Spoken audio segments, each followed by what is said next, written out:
reina para a sua vida. Queridos, é uma palavra forte que Deus me deu. Então, não saia, não desligue, não permita que nada tire nesta noite a atenção da palavra do Senhor na tua vida. Amados, Deus, o nosso Senhor, algumas palavras que Deus falou, alguns comportamentos do nosso Deus, nos nossos dias, está em desuso. Palavras como a ira do Senhor, a cólera do nosso Deus, castigo de Deus, justiça do Senhor, essas palavras nos correntes dias, para a gente trazê-las, é preciso a gente aplicar o eufemismo, o abrandamento, é preciso a gente falar com certo cuidado, porque a nossa sociedade, os nossos dias, falar de castigo parece algo inexistente, tem estado em desuso.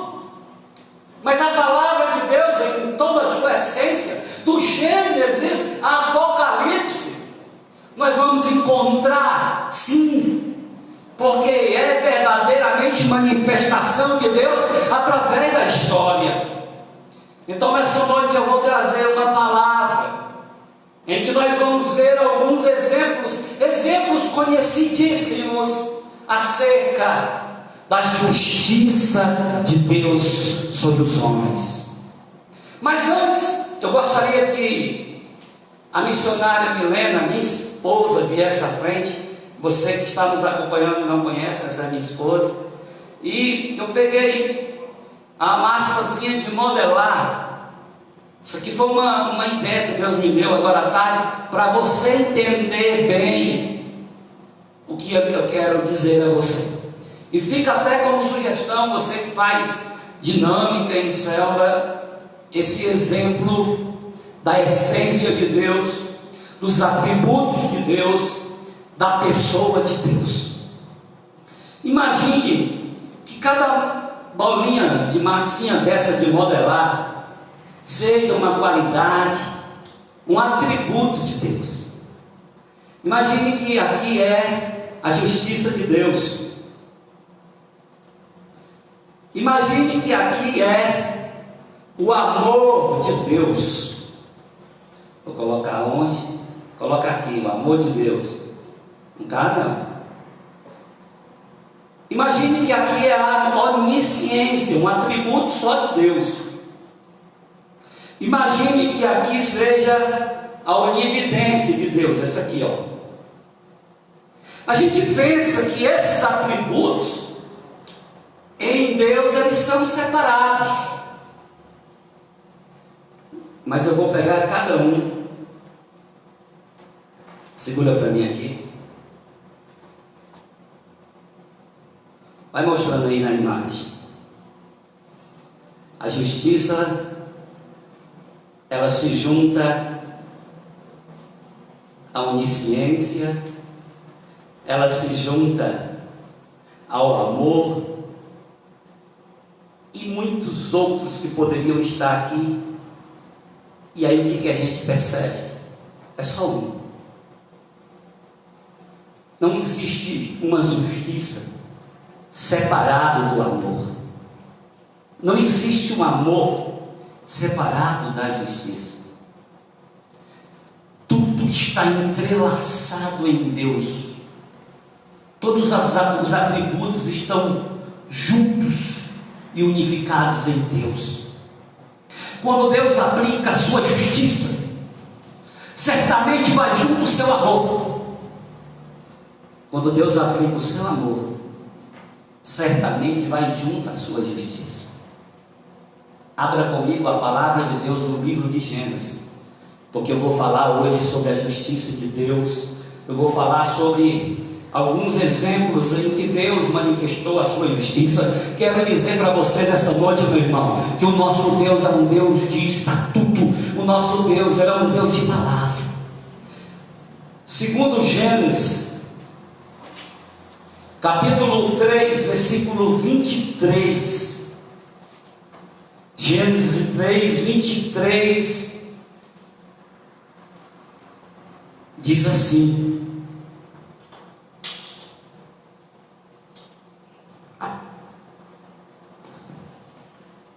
leiamos todos nós. O Senhor Deus, pois, o lançou fora do jardim do Éden, para lavrar a terra de que fora tomado. E havendo lançado fora o homem, pôs querubins ao oriente do jardim do Éden, uma espada inflamada que andava ao redor para guardar o caminho da árvore da vida. O primeiro exemplo que eu quero dar é o célebre exemplo de Adão. Deus, Ele preparou com perfeição o lugar dos sonhos, a moradia dos sonhos. Deus colocou Adão num lugar que não tinha sofrimento, num lugar de inteira abundância. E Deus deu para Adão a sua palavra. Ele disse: você pode comer de todos os frutos, você pode fazer aqui todas as coisas, mas tem algo que você não pode fazer. Tem uma coisa que você não pode fazer. Deus está dando para ele uma proibição, Deus está dando para Adão uma lei, Deus está dizendo para Adão um estatuto, Deus está dizendo: faça tudo, mas não faça isso. A história nós sabemos. O primeiro homem e a primeira mulher desobedeceram a ordem de Deus, foram lá e comeram do fruto. Queridos, deixa eu falar uma coisa para você. Deus, Ele não dá um jeitinho quando há erro. Deus, Ele não suporta o pecado. Deus não suporta a transgressão. E Deus é um Deus de palavra. Se Ele disser não faça isso, porque a consequência é isso, você pode ter a mais absoluta certeza que o Senhor vai ser fiel à sua palavra. Deus disse para Adão: olha, se você comer esse fruto, você vai morrer. E Deus não podia voltar atrás. Adão comeu do fruto, e a Bíblia nos diz que ele foi lançado fora do jardim, daquele lugar maravilhoso que Deus fez para ele. E Deus colocou ainda anjos querubins para que ele não pudesse mais entrar no jardim. A consequência da desobediência de uma única lei trouxe para Adão aquilo que Deus disse que traria. Trouxe a morte para Adão e a sua descendência. Ou seja, Ele trouxe a morte para ele, trouxe a morte para mim, trouxe a morte para você. Ele trouxe o pecado porque ele desobedeceu. É preciso a gente levar a Deus muito a sério. É preciso a gente levar os estatutos de Deus muito sério. Ei, igreja, eu quero te lembrar nesta noite: Jesus é o mesmo ontem, Jesus é o mesmo hoje, Jesus será o mesmo eternamente. Ele não muda. Glória a Deus, aleluia. Quando a gente anda um pouco mais na história, a descendência futura, chegamos nos dias de Noé. Os dias de Noé, eu quero ler aqui Gênesis capítulo 6, do versículo 5 ao 8. Preste bem atenção, Gênesis 6, do 5 ao 8.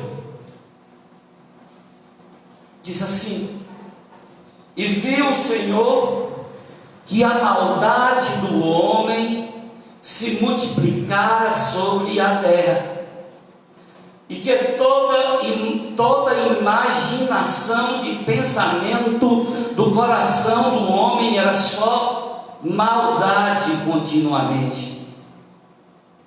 Então se arrependeu Deus de haver feito o homem sobre a terra, e pesou-lhe ao seu coração. E disse o Senhor: destruirei de sobre a face da terra o homem que criei, desde o homem até o animal, até o réptil, até as aves do céu, porque me arrependo de ter feito o homem. No versículo 8, Noé, porém, viu Deus, Noé, e viu Deus graças em Noé. Você consegue imaginar toda a raça humana cujos pensamentos, cujo coração era só maldade, cujo pecado, em outros textos diz que havia dominado toda a raça humana? Nos dias de hoje não é diferente. Nos dias de hoje é semelhante aos dias de Noé. O texto diz que Deus ia destruir toda a humanidade. É hora de levar esse Deus a sério. Deus ia aniquilar toda a espécie humana. Está escrito, registrado no livro dos livros. Mas Deus viu graça em um homem, e a graça de Deus se estendeu para uma família, Noé. E Noé pagou o preço.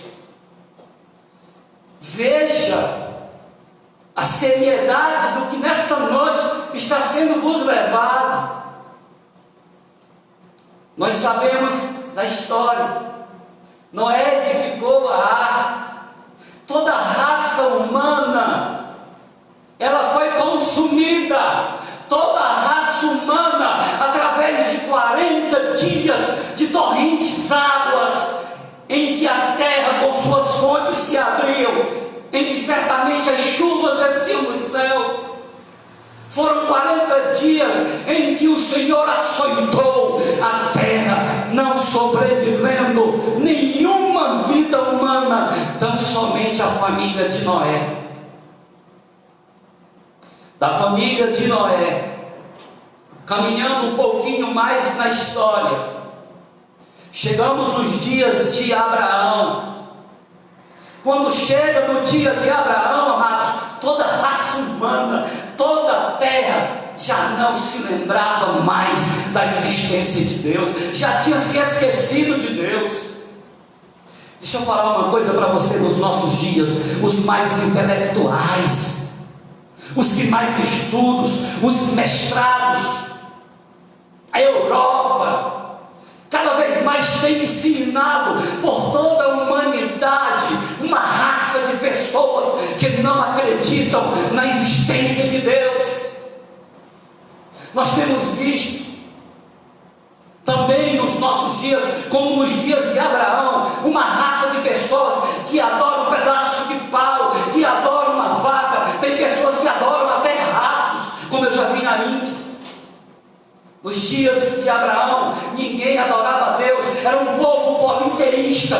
Porém Deus viu em Abraão um homem que Deus o levantou para ser um adorador, um monoteísta. E Deus fez aliança com Abraão. Deus estabeleceu: de hoje em diante eu tenho uma aliança com os teus descendentes, Abraão. E nós conhecemos a história. Nós conhecemos a história seguinte: quando a justiça de Deus veio sobre o sobrinho de Abraão. Nós sabemos que quando o Abraão levou o seu sobrinho, que ele tinha que sair do meio da parentela dele e ir morar numa terra que Deus iria dar, ele levou o seu sobrinho. E nós sabemos que o seu sobrinho que morava, estou falando de um homem chamado Ló, que Ló foi morar em uma cidade, cuja cidade vizinha, todo o pecado daquela cidade eram tão terríveis. Sodoma e Gomorra cometiam pecados tão terríveis, que Deus não suportava mais os pecados daquela cidade. Deus tinha aliança com Abraão, guarde isso daqui. Aquele que Deus tem aliança, guarde no seu coração, tem crédito com Deus. Aquele cujo Deus tem aliança, Deus empenhou a sua palavra com você. Se você tem aliança com Deus, meu amado, acalma o teu coração, que o nosso Deus, Ele tem aliança com você. Glória a Deus, aleluia. Sabe, Deus disse que ia destruir aquela cidade. Abraão tinha um sobrinho que morava naquela cidade. E Abraão, quando descobre que aquela cidade, aquelas duas cidades vão ser destruídas, Abraão começa uma oração com Deus, que nós sabemos como é. Ele diz: se tiver 50 pessoas justas morando naquela cidade, o Senhor porventura destruiria aquela cidade? Aí Deus diz: não, Abraão, se tiver 50 justos, eu não vou destruir Sodoma e Gomorra. Senhor, se tiver 45, o Senhor vai destruir? Não. E se tiver 40, jamais destruiria Sodoma e Gomorra se tiver 40 justos. E se tiver 30? Porventura, se tiver 30 justos, o Senhor vai destruir? Deus responde a Abraão: não, Abraão, se ali tiver 30 justos, eu não vou destruir. E Abraão vai diminuindo, imaginando a casa do seu sobrinho que morava ali, a família, a parentela, os funcionários, os servos. E se tiver só 20? Deus disse: se tiver 20, eu não destruirei Sodoma e Gomorra. Senhor, e se tiver 10? Só 10? Deus diz exatamente a mesma coisa. Se tiver 10, eu não destruirei. E ali Abraão encerrou. E eu fiquei olhando o texto, e eu fiquei pensando: Deus, por que Abraão encerrou? E conhecendo eu e você essa história, nós sabemos que só escapou 3 pessoas. E eu quero dizer para você que esses 3 que escaparam não foi porque eles eram justos. Porque se eles fossem justos, por aqueles 3 que eram justos, aqui é eu falando, eu acredito que Deus não teria destruído aquela cidade.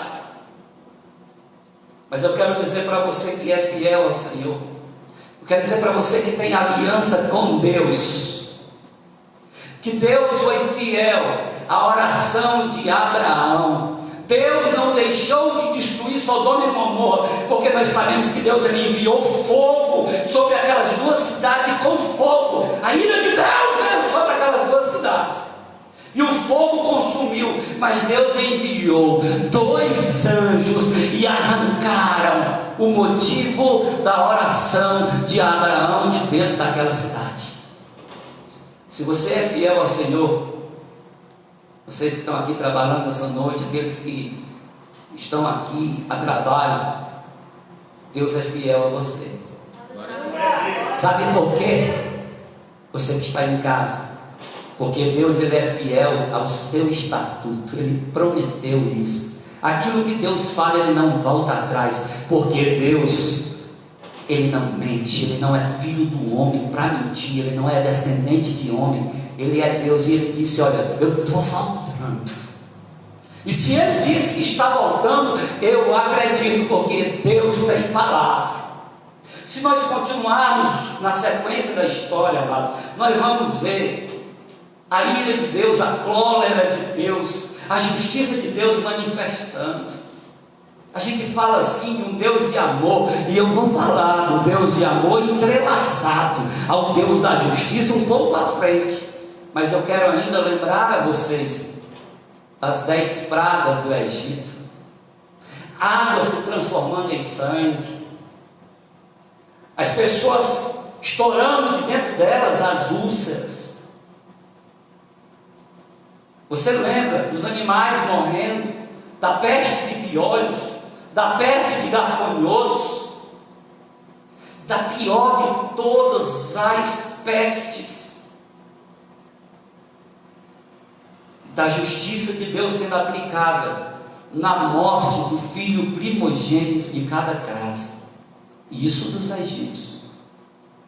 E quando o faraó, porque eu quero lembrar a você que ali existe a manifestação de Deus, porque todas as vezes que terminava uma praga, que Moisés ia até Faraó, Faraó liberava o povo, mas depois o próprio Deus endurecia o coração de Faraó. Deixa eu te dizer, o próprio Deus endurecia o coração de Faraó. Depois que o povo de Deus foi liberto, Faraó se arrependeu de ter libertado o povo de Deus e saiu em perseguição.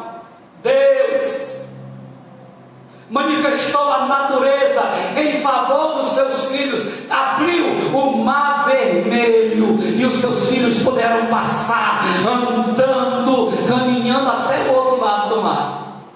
Porém os perseguidores, quando eles entraram no mar, o mar se fechou, os matando, afogados. Talvez o impacto das águas já destruíram os seus exércitos e todos pereceram.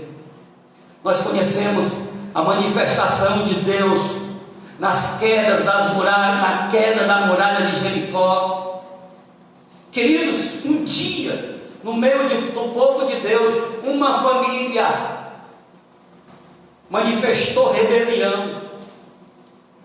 Essa família era composta de 290 pessoas. Eles manifestaram rebelião. A família de Corá se rebelaram contra Deus, trazendo problemas, trazendo situações desagradáveis ao meio do povo de Deus. Sabe o que o Deus do amor, que eu também prego nessa noite, fez? Ele abriu a terra e a terra os engoliu. Forte, não é isso? Nós chegamos agora, a Bíblia é cheia de exemplos como esse no Antigo Testamento. Se impressar, alguns dizem que sai até sangue, de tanta manifestação da justiça, da ira, da cólera, do homem colher aquilo que o homem planta. Quando nós chegamos nos dias da nova aliança, em que o Cordeiro de Deus, no mais puro amor de Deus, deu a vida por nós, nós passamos a viver os dias da graça. Algumas pessoas dizem: pastor, mas isso aí é coisa da época da antiga aliança, isso aí era da época da lei. Hoje à tarde eu fiz uma frase, uma essência de algo que existe. Hoje à tarde eu escrevi: a graça sem a justiça seria uma desgraça. Vou falar bem pertinho. A graça sem a justiça igual desgraça. Lembra do início da pregação que Deus é tudo em tudo? Quando Deus aplicou a graça já é um princípio da justiça de Deus, que lá em Gênesis, Deus disse que da semente da mulher nasceria um que iria pisar na cabeça da serpente. Ali já era Deus empenhando a sua palavra e confirmando com justiça, com amor, em seu Filho Jesus. Não se esqueça que nos dias da graça, Ananias e Safira morreram. Não se esqueça que nos dias da graça foi Jesus quem falou tudo que está escrito no Evangelho de Mateus, no Evangelho de Marcos, no Evangelho de Lucas e no Evangelho de João. Não nos esqueçamos que Jesus foi quem disse que viriam guerras, rumores de guerra. Foi Jesus que disse que viriam pestes na graça. Ei, irmão, essa peste que aí está em dias da graça. Se Deus quisesse transgredir a sua lei, Deus imediatamente suspenderia a peste que aí está. Mas o homem colhe aquilo que o homem planta. A palavra de Deus, ela diz, se você abrir ali, lá no livro de Lucas, no capítulo de número 21, no versículo 25. Sabe como diz a palavra de Deus lá? Que as nações ficariam, isso é Jesus falando, perplexas, com o bramido das ondas dos mares.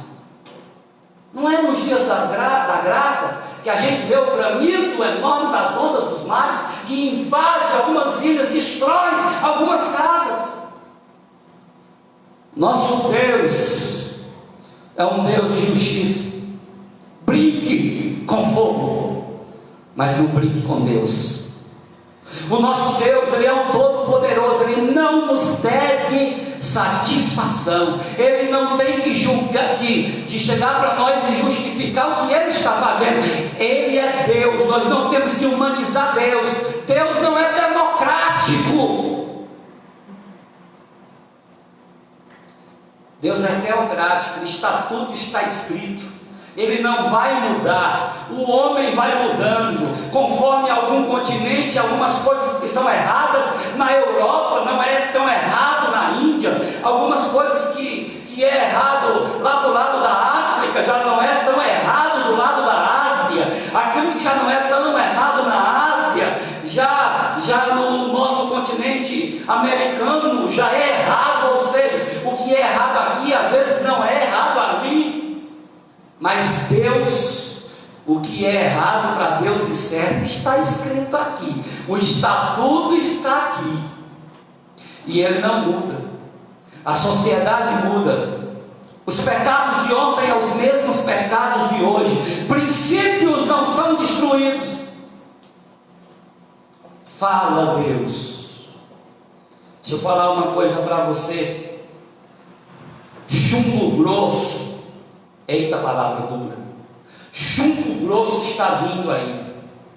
Eu quero abrir aqui Apocalipse capítulo 8, versículo 1. Apocalipse 8, 1. Estamos vivendo os princípios das dores nos dias da graça, viu? Apocalipse capítulo 8, versículo 1. Antes de entrar numa grande tribulação que vai vir, deixa eu falar uma coisa dos dias de hoje que está acontecendo, para se cumprir o que Jesus falou no Evangelho de Mateus. Jesus, ele diz que haveria guerra com rumores de guerra. Você sabia que nos nossos dias nós estamos vivendo aqui no Brasil um terrível rumor de guerra? O mundo inteiro está vivendo um rumor de guerra. Sabe o que é o rumor de guerra? O rumor de guerra é mais ou menos assim: nós temos uma peste estabelecida. Essa peste já foi predita por Jesus nos seus evangelhos, que viriam muitas pestes. No perpetuar da história se viu muita peste. Mas o rumor da guerra está aí no meio dessa peste. Em todos os lugares do mundo a humanidade era para se unir. Aqueles que nós estabelecemos para cuidar de nós, eles eram para estar unidos. Mas o que nós estamos vendo é um rumor de guerra. As pessoas que ao invés de se unirem e clamarem a quem pode de verdade parar essa cólera terrível, parar essa peste terrível, as pessoas não estão preocupadas em proclamar o Jesus que já falou de tudo isso, mas cada um está do lado do seu queridinho preferido. As opiniões, elas têm sido formadas em cima desta cólera, baseado naquele político que eu gosto, daquele que eu não gosto. É chegada a hora de todos nós nos unirmos, porque algo maior vem da parte de Deus. Mas eu quero voltar para a mensagem. Apocalipse capítulo 8, falando ainda da ira de Deus, agora sim, a fúria de Deus, guarde o termo, a grande tribulação, a fúria de Deus sobre a face da terra. O livro do Apocalipse, no capítulo 4, nós sabemos que Deus, Ele está sentado no trono e à sua direita Ele tem um livro. Nesse livro tem 7 selos. Para encurtar a história, Jesus vai, toma o livro e Ele começa a abrir cada selo. E o texto que eu vou ler é o 7º selo que Jesus abre. Porque a Bíblia diz que quando Jesus ele abre o 7º selo, coisas terríveis vão acontecer. Quando Jesus ele abre o 7º selo, Apocalipse, o livro das revelações, assim nos diz que quando o 7º selo é aberto, aparecem 7 anjos, cada anjo com uma trombeta, e durante meia hora o céu faz silêncio.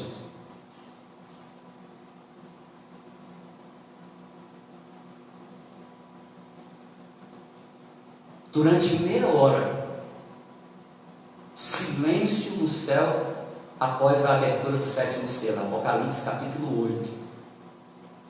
Então eu vou só ler.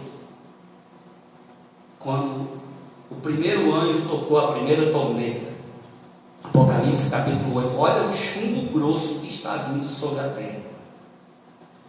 E havendo o 7º selo sido aberto, fez-se silêncio no céu quase meia hora. E vi 7 anjos que estavam diante de Deus, e foram-lhe dados 7 trombetas. E veio outros anjos e pôs-se junto ao altar. Aí vai explicar. Já vou partir para a abertura do primeiro selo. O toque da primeira trombeta que está no versículo 7. Quando o primeiro anjo tocou a trombeta, houve uma grande saraiva de fogo misturada com sangue, que foram lançados na terra e que foi queimada a terça parte. Queimou-se a erva verde, foi queimada. Entendeu o que é isso? Cair fogo do céu misturado com sangue. Segunda trombeta, eu não vou ler as 7, eu vou ler algumas aqui. E o segundo anjo tocou a trombeta, e foi lançado no mar uma coisa grande, uma espécie de monte ardendo em fogo, e tornou-se em sangue. Escute, aqui fala tudo, a terça parte é 33%. E tornou-se em sangue a terça parte do mar, irmãos. Queridos que estão nos assistindo, isso está por vir. Estou falando do Deus da justiça. O mundo está insuportável. O mundo é egoísta. As pessoas que menos acreditam em Deus estão enclausuradas aí agora, morrendo de medo de uma peste, mas não temem a Deus. Temem um vírus, mas não temem a Deus. Morreu a terça parte das criaturas que tinha no mar, e perdeu-se a terra 33% dos navios.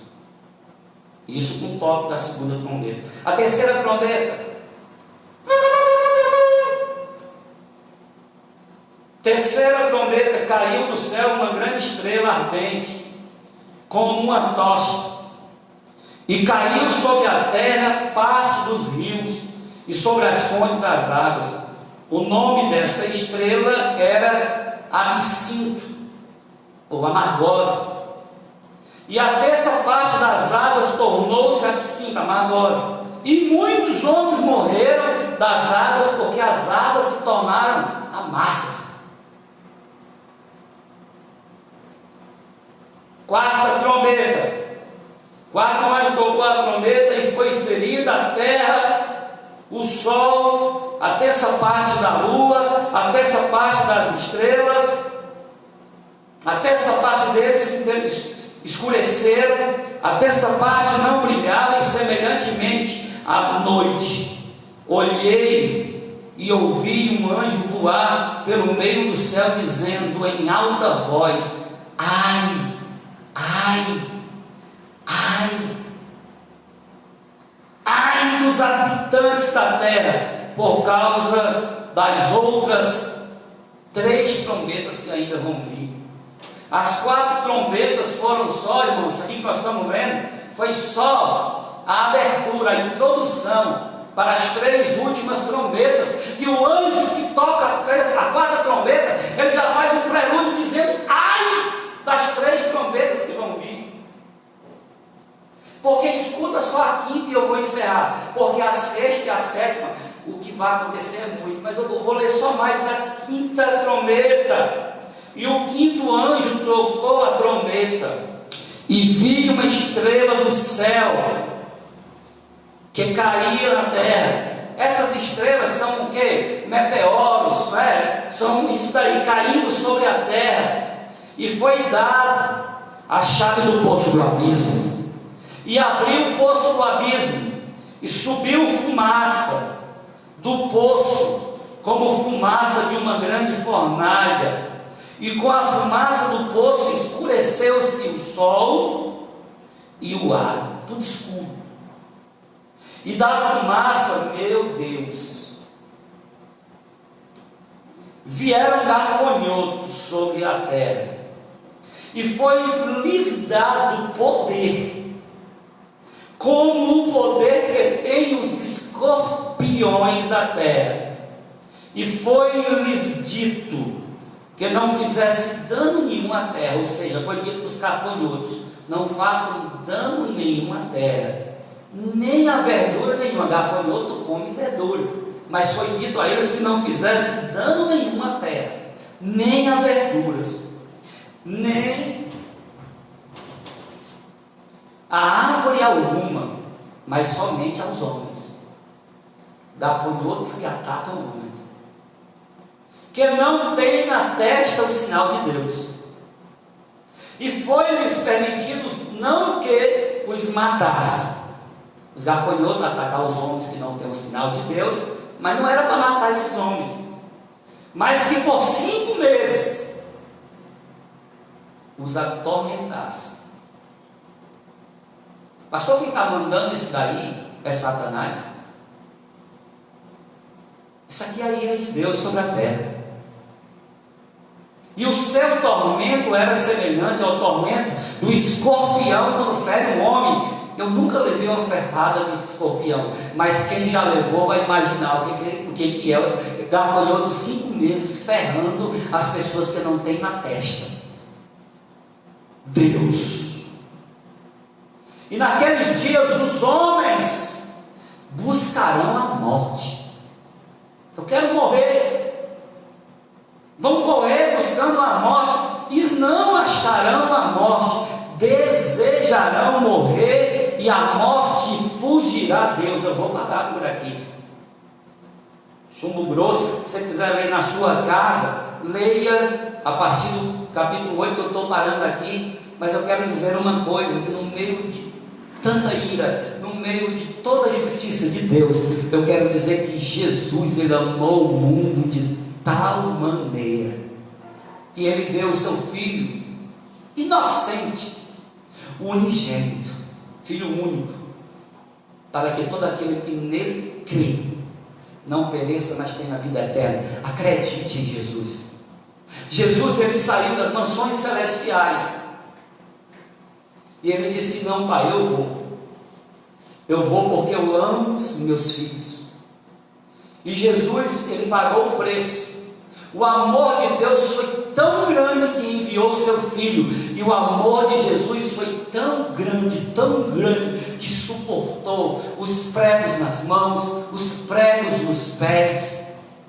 Eu imagino quando Deus, Ele olhou, o Deus da justiça, Ele é tão justo, mas Ele é tão cheio de amor, que mesmo em meio à justiça, entrelaçado com o amor, Ele olhou e Ele via seu Filho único sendo espancado, Ele via o seu Filho único derramando todo o sangue, Ele via o seu Filho único perecendo os dias que Ele esteve na terra, a rejeição, os fatores naturais como o calor, Ele vendo tudo isso, mas Ele ama, e Ele tem palavra. Jesus Cristo, meus amados, eu quero dizer para você que Ele lhe ama. Eu quero dizer que Jesus, Ele é um Deus de justiça, mas Ele te ama. Ele te amou primeiro. Ele morreu por você. E Ele diz nessa noite: vem, meu filho, vem para mim, porque você também pode vencer. Segue os estatutos do meu Pai, segue a lei que meu Pai escreveu, porque quando eu morri na cruz de Calvário, eu te dei o direito da salvação. Então nessa noite, no nome de Jesus, eu oro a Deus, Senhor nosso Deus e Pai, fortalece, meu Deus, e faz com que esta palavra dura nesta noite, meu Deus, que ela possa alcançar, meu Deus, o coração, meu Deus, daqueles que estão levando a vida de qualquer jeito, daqueles, meu Deus, que o pecado para eles é relativo, daqueles, meu Deus, que para eles o pecado não existe, daqueles, meu Deus, que para eles o pecado é só aquilo que eles acham que é pecado. Deus, toca no coração desses aí, meu Deus, no meio desse conflito todo, chega lá no coração daqueles que estão seguindo o teu estatuto, meu Deus, e que todos nós, meu Pai, juntos, unificados no Senhor, possamos vencer. Que Deus os abençoe no nome de Jesus. Esta é a palavra de Deus, reina na tua vida nesta noite.